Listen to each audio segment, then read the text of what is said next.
Bem-vindos ao canal Sejam Santos, onde vamos explorar a vida e as obras dos santos mais inspiradores da história da Igreja Católica. Nós vamos compartilhar suas histórias, seus ensinamentos e seus exemplos de virtudes, esperando que possam nos inspirar a viver de acordo com os ensinamentos de Cristo. Então, se você quer aprender mais sobre esses santos e descobrir como suas vidas podem ser caminhos que nos levam a Jesus Cristo para nós hoje, inscreva-se no nosso canal e deixe o seu like. Inscreva-se hoje mesmo, divulgue nosso canal a seus amigos e comunidades e nos ajude o nosso canal para que possamos alcançar mais pessoas na divulgação a conhecer mais a vida dos santos. Onde a santidade é uma jornada diária. Faça parte dessa comunidade de busca pela santidade.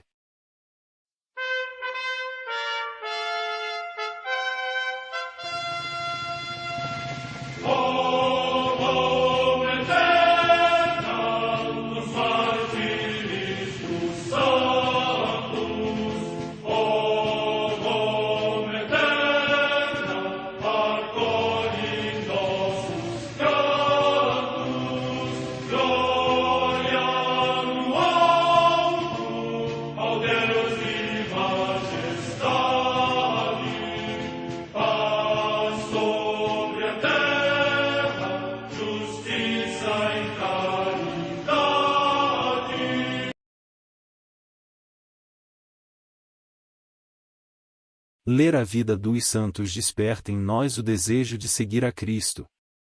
Através de suas vidas podemos aprender as virtudes, a sabedoria e o amor de Deus. Cada santo nos oferece um modelo de vida a ser imitado, como diz São Paulo na carta aos Hebreus, capítulo 12, versículo 1. Estamos rodeados por uma nuvem de testemunhas. A Igreja foi fundada por nosso Senhor Jesus Cristo não apenas como uma instituição, mas uma autêntica família.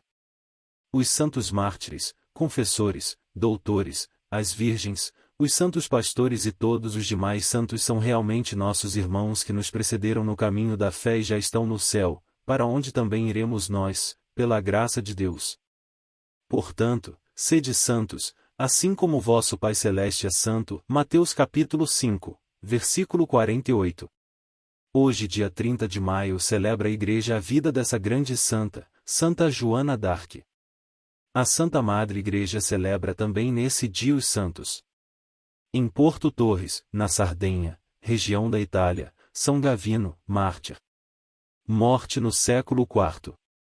Em Cesareia da Capadócia, hoje Kayseri, na Turquia, os santos Basílio e Emélia ou Emília, que foram os pais dos santos bispos Basílio Magno, Gregório de Nissa e Pedro de Sebaste e de Santa Macrina, virgem.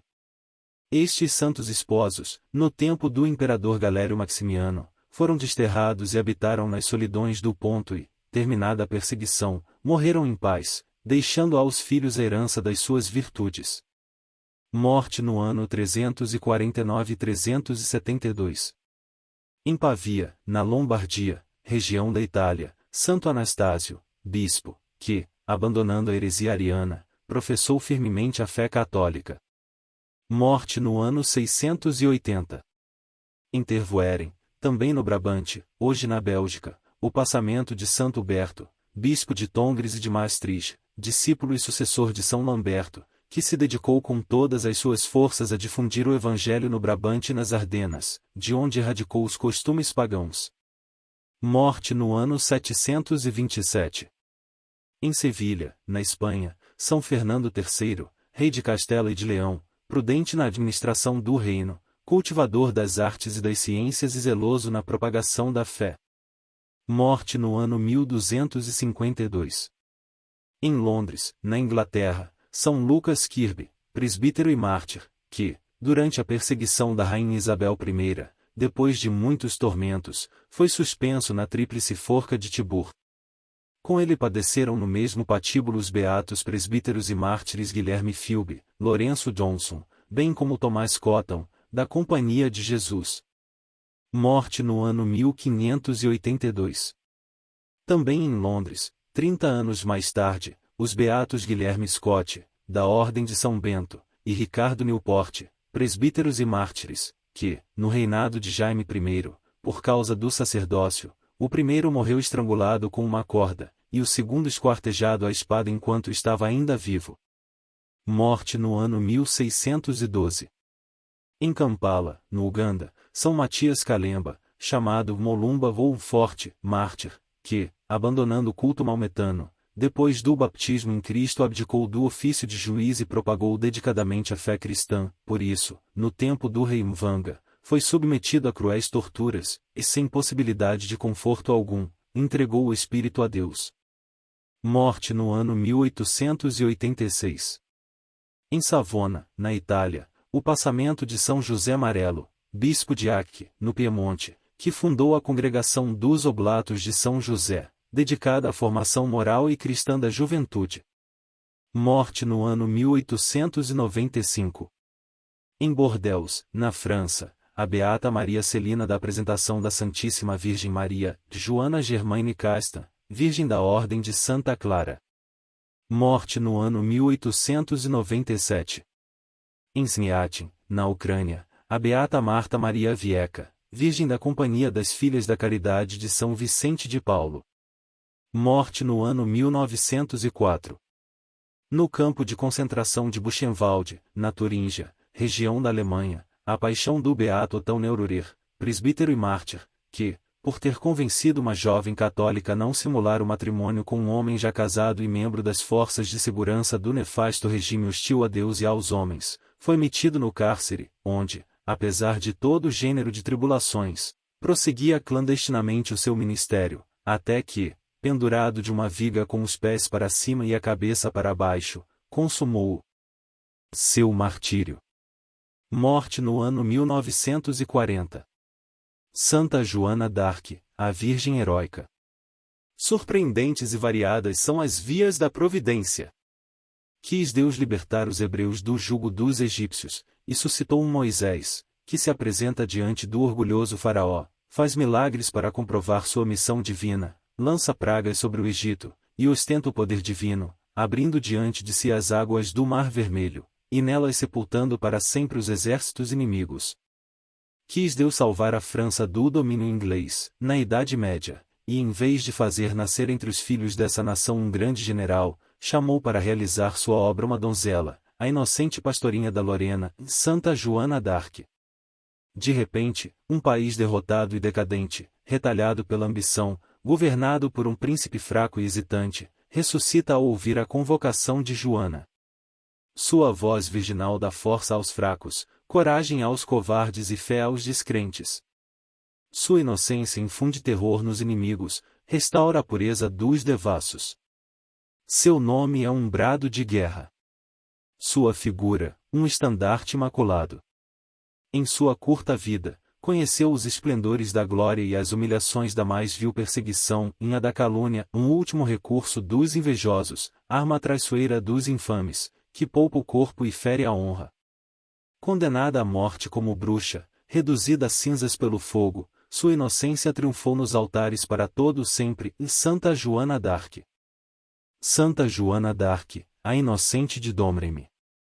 Desde muito cedo, tinha o costume de rezar enquanto se achava sozinha no campo, apacentando o rebanho de seus pais.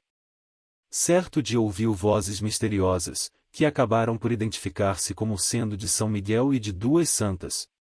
Urgiram-na a apresentar-se ao rei de França e comunicar-lhe que Deus a enviava a fim de anunciar seu auxílio para expulsar os ingleses do território francês. Aquela virgem encantadora resolveu então partir e apresentar-se ao soberano. Logo que chegou à corte, passou-se com ela um belíssimo fato que veio provar a autenticidade de sua missão.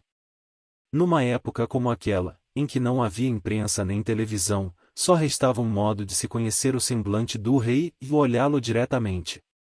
Quem nunca o houvesse visto, não saberia identificá-lo pela fisionomia no meio de muitas pessoas. No dia em que o rei Carlos VII condescendeu em ouvir Santa Joana d'Arc, vestiu-se ele como um simples nobre e, no salão de audiências, repleto de pessoas, retirou-se para um lugar secundário, mandando que outro se colocasse no lugar central, trajado como se fosse monarca. Santa Joana d'Arc entrou, olhou para todos, e sem titubear, foi em direção àquele que se ocultava num dos cantos, dizendo-lhe: ó rei, eu venho vos falar. Na conversa que se seguiu, Carlos VII pôs dificuldades à jovem pastora, contudo ela venceu-as todas. Convencido de sua missão, o monarca colocou-a, frágil e débil, à frente de um dos exércitos mais fortes da Europa. E ela, na sua debilidade virginal e encantadora, comandou e empurrou os ingleses quase completamente para fora da França. Ele esteve comigo na hora da luta, é natural que esteja também na glória. Certa feita, Santa Joana d'Arc dirigiu-se a Carlos VII, dizendo querer dele um inapreciável presente, e perguntou se o monarca estava disposto a dá-lo. Disse ele que sim. Ela, então, afirmou que desejava o reino da França. Surpreso e contrafeito, o rei entretanto condescendeu. Santa Joana d'Arc imediatamente mandou chamar 4 tabeliães e lavrou um ato pelo qual recebia de Carlos VII a França, despojando-se o soberano, em favor dela, de todos os seus direitos sobre o reino. Após ter ele assinado o documento, Santa Joana d'Arc mandou lavrar um outro, pelo qual ela, em nome de Deus, entregava novamente ao monarca o reino da França. Em Carlos VII, que ainda não havia sido coroado, a realeza se achava bastante viva para não ser morta, mas bastante morta para não reviver. Na verdade, encontrava-se a ponto de expirar, e quase estorvava o curso da história. Santa Joana d'Arc pediu a sua desistência, e reinstaurou nele, por mandato divino, aquilo que estava morrendo, dando ao reino da França uma nova vida. Era uma pastora chamada a brilhar na corte de um rei. Era uma virgem chamada a viver num campo militar onde, infelizmente, tantas e tantas vezes a linguagem é impura, e a presença das mulheres perdidas se faz notar. Ela ali reluziu como um círio de puríssima cera em plena noite. Sua virgindade tinha algo de imaculadamente prateado, tinha refulgências de uma arquiprata. Foram tão grandes as vitórias de Santa Joana d'Arc que, antes mesmo de os ingleses estarem fora do território francês, surgiram condições propícias para a coroação de Carlos VII na Catedral de Reims.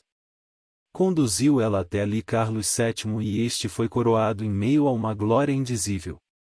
Santa Joana d'Arc assistiu à cerimônia no lugar de honra, portando o seu estandarte azul e branco, no qual estavam bordados os nomes de Jesus e Maria. Como ela sempre tivera inimigos entre os franceses, um deles lhe perguntou: "O que faz o seu estandarte aqui?" "É um estandarte para a guerra e não para festas." Ao que ela respondeu: "Ele esteve comigo na hora da luta e do esforço, é natural que esteja comigo na hora da glória."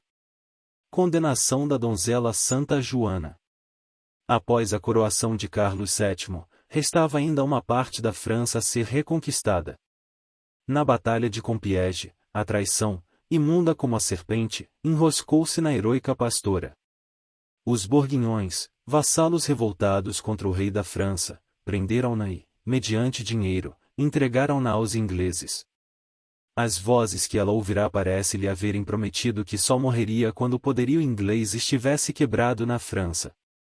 E ela de tal maneira esperava salvar aquele nobre país, que chegou a pular de uma torre onde se achava prisioneira, para fugir e continuar a luta. Em seus insondáveis desígnios, Deus não fez o milagre de ajudá-la, as vozes também não a auxiliaram, e ela foi presa novamente.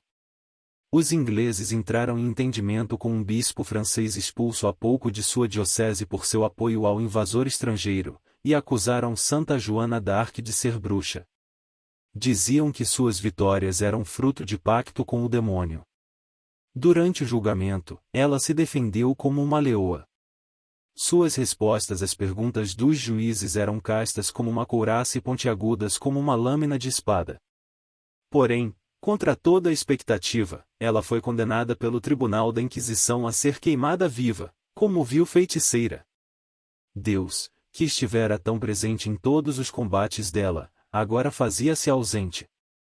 Na manhã da morte, vestem-na com uma túnica infamante e a conduzem numa carreta, de pé, com mãos amarradas às costas, como se fosse malfeitora, em direção ao local do suplício.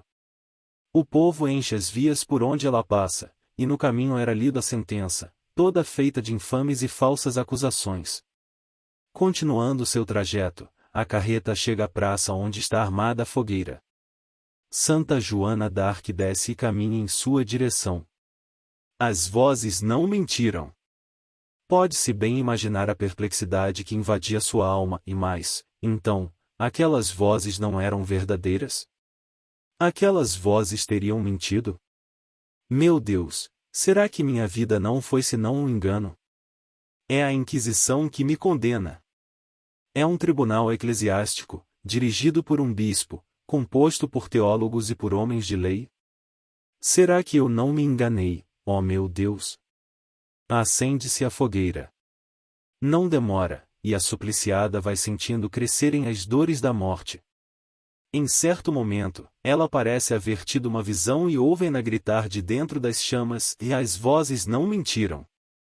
As vozes não mentiram.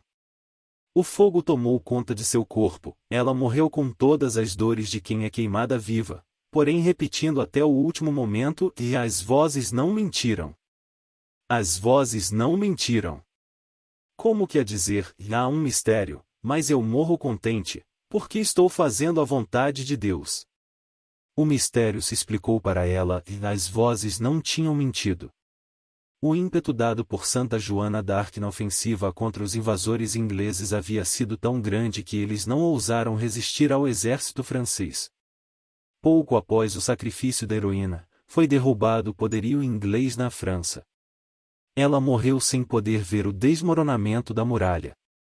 Entretanto, as vozes não lhe haviam mentido. Cerca de 120 anos depois, Calais, a última cidade inglesa na França, tombou, terminando a reconquista do território francês. A Inglaterra, durante este tempo, tornará-se protestante, e Calais se transformará numa cidade herética, era a unha da heresia encravada no solo bendito da França. Mas as vozes não mentiram, e a obra de Santa Joana d'Arc chegará ao fim. Para Deus não há pressa. Ele é eterno. Passaram-se mais de 300 anos somente em 1908 quis o Altíssimo que São Pio X, numa cerimônia magnífica, em meio a jubilosos repiques de sinos, canonizasse a Virgem Guerreira de Domremy. O triunfo da Santa Pastorinha coberta de armadura constituía mais uma cintilação que a Igreja emitia de dentro de si. O nome de Santa Joana d'Arc permanecerá como uma saga, um mito, um poema, até o fim do mundo, e a Virgem heroica e débil, que expulsou os ingleses do doce reino da França e realizou, assim, a vontade de Nossa Senhora, Rainha do céu e da terra. Santa Joana d'Arc, rogai por nós.